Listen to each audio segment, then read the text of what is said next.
একজন চিত্রনায়ক আছেন, আরেকজন আছেন যিনি আন্তর্জাতিকভাবে চিত্রনায়ক নায়িকা এবং অভিনেতা কলাকুশলীদেরকে স্বীকৃতি দেন।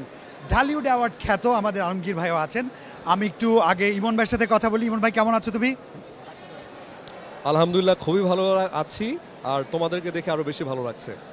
বাইফার মতো একটা গ্র্যান্ড ইভেন্ট প্রতি বছর সম্মাননা জানায়, এই উদ্যোগটাকে তুমি কিভাবে দেখো?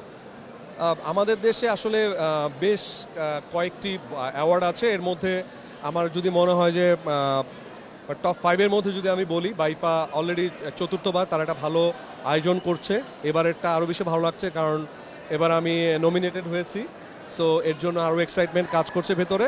অ্যান্ড আমার মনে হয় যে এবারে আয়োজনটাও বেশ বড় দেখছি এবং অনেক কলিগদের সমাগম, ঢালিউড থেকে আলম ভাইয়ের উপস্থিতি, সব কিছু মিলিয়ে বলবো যে one of the best program হবে এবার ইনশাআল্লাহ। আলম ভাই, দেশে আসছেন, জানতে চাই কেমন লাগছে? অবশ্যই ভালো লাগছে। ফার্স্ট টাইম এত বড় একটি অনুষ্ঠান দেখতে পাচ্ছি, বাইফা অ্যাওয়ার্ড। আমার মনে হয় চমৎকার আয়োজন হচ্ছে। যারা নমিনেশন পেয়েছেন তাদের সবাইকে কংগ্রেচুলেশন জানাচ্ছি এবং বেস্ট অফ লাক।